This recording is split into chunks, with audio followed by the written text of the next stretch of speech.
seconds to go. Puts it up and scores at the buzzer. All the band is out on the field. That's another knockdown. You know, Jim. You believe in miracles? Yes.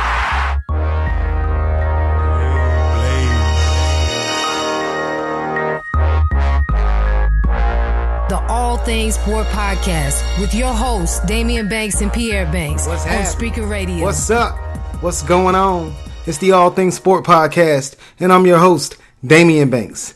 Ladies and gentlemen, broadcasting from the Banks Boys Studios in Durham, North Carolina, this is the All Things Sport Podcast, where I give you, our listener, all things sport. What's happening, man? Another week is in the books. I hope everyone out there in podcast land enjoyed their week. Everyone had a safe week. And we are back on the podcast, man, for yet another fantastic episode. I like to think every episode is fantastic. I feel good about doing it. When I'm recording it, it feels good to me. So I think the finished product is pretty good. I mean, I'll let you guys be the judge of that. But I digress. We are here for yet another episode of the All Things Sport Podcast. And in the world of sport, it's never ending. I don't write these stories, man. These stories write themselves. We have NBA going on right now. Russell Westbrook, what more can you say about the guy? Triple-double machine. He has the Thunder in contention early in the season to win their division. You know, the Golden State Warriors, they're looking really good so far this season. Klay Thompson had a 60-point game a couple weeks ago. Klay Thompson, KD, Steph. The Warriors just look pretty good right now. You know the Cavs in the East, Bron, Kyrie, Kevin Love, they look good. So the NBA, the season just started, hadn't quite got back to the level of intensity as it would be after the All-Star break. So I'll talk about that more as the season progresses. Also right now in the NFL, we are in the last 3 weeks of the regular season in the NFL, and teams are jockeying for playoff position. One team that was officially eliminated today, and they are not jockeying for playoff position, is your Carolina Panthers. Panthers, what happened to you? You went to the Super Bowl last year, man. Cam was dabbing all last season. It just wasn't the same this year, man. Typically, historically, when a team reaches the Super Bowl and that team loses in the Super Bowl, they don't make the playoffs the following year. And, you know, true to word, the Panthers did the same thing this year. They went to the Super Bowl last year, lost to the Denver Broncos. This season, everything that could go wrong has gone wrong for the Panthers. They are, at best, going to finish 500 on the season. They will not be making the playoffs. The Atlanta Falcons beat the brakes off of my San Francisco 49ers today, which officially eliminated the Panthers from playoff contention.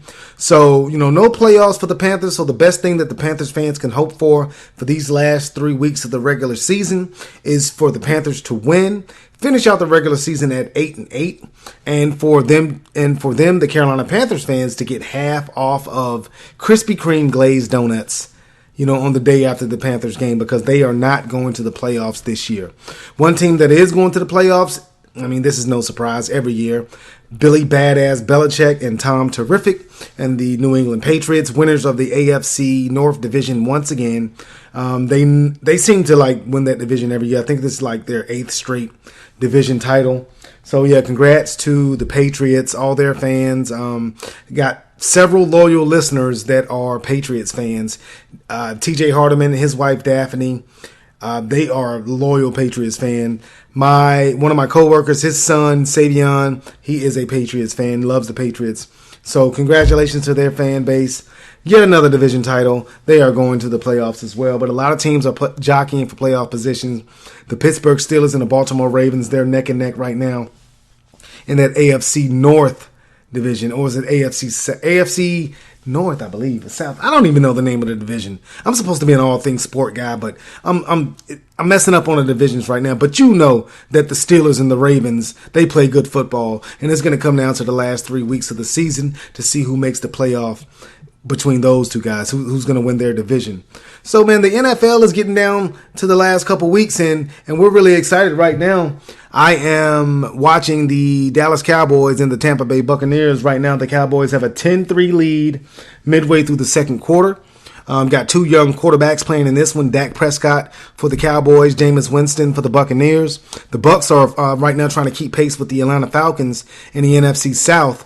And, the Cowboys are trying to clinch the NFC East division. So a lot of real important football coming down the stretch on the All Things Sport podcast. And before I go any further, I don't know why I forgot to do this. Follow your boy on Instagram and Twitter. Yeah, okay, shameless plug. Follow your boy on Instagram and Twitter at Sports by Damian. SportsByDamion.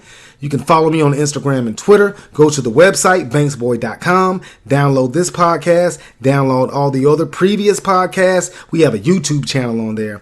Pierre, which is my partner, you can follow him on Instagram and Twitter, _my_humble. We have a blog. We have a YouTube channel. We have this podcast. Go to banksboy.com. We meet all of your sports media needs. But I digress. Getting back to what I was talking about, NFL last 3 weeks of the season is going to be a very tense time for all you NFL fans. If you're like me, a fan of a team who is no longer in it, hell, we weren't in it from the beginning of the season. I'm not really, on edge right now about these last three games. But if you're a Tennessee Titans fan, or you are a Pittsburgh Steelers fan, or you are a Tampa Bay Buccaneers fan, you got some work to do. These last 3 weeks will determine if you are watching the playoffs or if you are participating in said playoffs. So, a lot of things going on in the world of sports. Shout out, before I go on, to the Carolina Hurricanes right here in Raleigh, North Carolina. They're having a pretty good season so far. They could be doing better, but they are above 500. So I'm going to give respect where respect is due. Because the Carolina Hurricanes, man, I was here when they won the Stanley Cup back in the early 2000s. So I know they have it in them to be good, but they're struggling to achieve that same success that they once had. But I'm a Carolina Hurricanes fan through and through. So shout out to the Hurricanes for having a pretty good season so far. Also, man, other news and notes from local professional leagues. The former soccer team in Cary, try to keep up with me if you can, man. It used to be called the Carolina Railhawks. Played in Cary, North Carolina. They are now called the North Carolina Football Club. Looks like they're trying to join the MLS, Major League Soccer. Big moves, man, being made in the state of North Carolina, as long as that stupid HB2 bill is, overturned. But I digress. I talk about everything related to sports. Try to keep it local. Mention some national stuff, man, but I got to keep it local. So let me get into the three local basketball teams in the ACC and a couple of the local basketball teams of the historically black college and university variety. I'm going to start with the Duke Blue Devils with basketball because, it's Duke and I'm in Durham. I'm not a Duke fan, but, I'm going to go ahead and start with the Duke Blue Devils. They are off. They were off this week for exam week. Didn't have any games, man, but I'm sure Coach K can find something for his guys to do. You can always work on something to get better as a team and as an individual. But the Blue Devils, this upcoming week, they're back in action as they host Tennessee State at Cameron. And Duke also will play a couple times before the New Year's. They're going to take on Tennessee State and Elon, and then they're going to start conference play on New Year's Eve at Virginia Tech. So the Blue Devils currently ranked number 5 in the country. Got a pretty big week coming up with games, and they're going to try to finish out this calendar year strong. Coach K has a loaded roster, so I'm sure that won't be a problem for the Blue Devils. Moving on to the North Carolina State Wolfpack. Pretty good week for head coach Mark Godfrey and the Wolfpack, man. They picked up 2 wins this week in blowout fashion. They took on Appalachian State early in the week, won that game 97-64, and they blew out Fairfield University 99-78 this weekend. Now, the Wolfpack are at full strength now. Sophomore forward Maverick Rowan missed a couple games with a concussion. He's back. Also, the Wolfpack have 5-star Turkish big man Omir Yurtseven. He sat out the first 9 games, so he's been playing these last 2 games against Appalachian State and against Fairfield. He scored in double figures in both those games, and let me tell you, ladies and gentlemen, that kid can play inside, can play outside, knows the game well, and he's a smart player. He scored a perfect math score on his portion of on that math portion of the SAT. So you know the kid is smart. So NC State, I think they're going to surprise a lot of people this season. We know that their guard play is tremendous. You got Terry Henderson, the senior out of Raleigh, Torrin Dorn, the sophomore out of Charlotte, Dennis Smith Jr., the freshman, the super freshman from Fayetteville, North Carolina. Their guard play is tremendous, throwing that freshman Markel Johnson at the backup point guard as well. The front court for the NC State Wolfpack, I think, is going to be a deciding factor on the ultimate success of their season. Abu, BJ Anya, Ted Capita, and the aforementioned Yurt 7, they need to play big. They need to stay out of foul trouble. And if they play well, I think the Wolfpack, the sky's the limit for that team. They have a lot of talent on that NC State Wolfpack team. Now, before the calendar year is out, they have 3 games to finish out the season, to finish out the year, They take on McNeese State and they take on Rider at NC State. And then they're going to go on the road and open up ACC play at the University of Miami on New Year's Eve. So much like the Blue Devils, NC State is going to be in action on New Year's Eve. And going to the third ACC school locally, the North Carolina Tar Heels, Roy Williams, man, I think you got a pretty good squad. Even though you took on Kentucky this past weekend and you lost to Kentucky 103-100, it was a great game, man. By any stretch of the imagination, you know that I'm not a UNC fan, but that was one of the better college basketball games, regular season-wise, that I've seen in quite some time. Wildcat freshman Malik Monk dropped 47 on the Tar Heels. Yeah, I didn't stutter. Bruh dropped 47. Like 47 on the Tar Heels. Also, freshman De'Aaron Fox, 24 points, 10 assists for the Wildcats, man, but it was a close game. Kentucky led for a lot of that game, but Carolina showed their resolve in the second half, and they came back and actually took a lead late. Tar Heel Jr. Justin Jackson had a team-high 34 points for the Tar Heels in the loss, and Joel Berry II returned from missing a couple games with an ankle injury. He had 23 points, 5 rebounds, 7 assists for the Tar Heels, and he was limited in the second half due to foul trouble. So the Tar Heels played pretty good basketball for that game, man. And there's no shame in losing to Kentucky on the road, albeit a neutral site. Kentucky's a really good team. So I think that the Tar Heels are in pretty good shape. Now, Tar Heel fans will beg to differ. They're going to say Roy Williams should have called a timeout before Malik Monk hit that game, ultimately the game-winning three-pointer, in transition after Carolina had took the lead. A lot of Carolina fans are going to be saying that Roy Williams can't in-game coach, that they're going to question Roy Williams. But let me ask you something, Tar Heel fans. When the last time you won multiple ACC championships? When's the last time you won multiple NCAA championships? I'll wait for it. The answer would be never. So you can't. Please stop questioning your Hall of Fame head coach.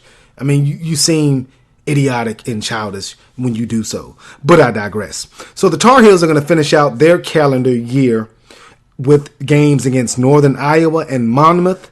And then they're going to have their ACC opener also on New Year's Eve versus Georgia Tech. So all 3 of those ACC local teams, State, Duke, and Carolina, are going to finish out their season, finish out their calendar year, opening up on the road in the ACC. So that's going to be interesting, man. Hopefully all 3 of those teams can have really good seasons, because the ACC is awesome when NC State, Duke, and Carolina are good, if you ask me. Moving on to my historically black college and university, man, I love my HBCUs because I went to one. Shout out to Virginia State University, home of the CIAA champion multiple times in football, basketball, baseball. I can go on. The Virginia State University Trojans. But again, you know what it is. I digress. The North Carolina Central Eagles basketball team, head coach Lavelle Moulton, his squad had 2 games this previous week. One game I watched on TV and I was in shock. North Carolina Central led Power 5 conference member Louisiana State, better known as LSU, for the better part of their game on the road at LSU, man. Now, the Eagles led for most of that game before giving up the lead late. They went cold late in the second half. and they fell 70-66 on the road. But the Eagles did bounce back with a road win at McNeese State, also in the state of Louisiana. They beat McNeese State 74-66 over the weekend. Patrick Cole continues to have a standout senior season for the Eagles. He scored 21 points in the loss to LSU. He scored 19 points. He scored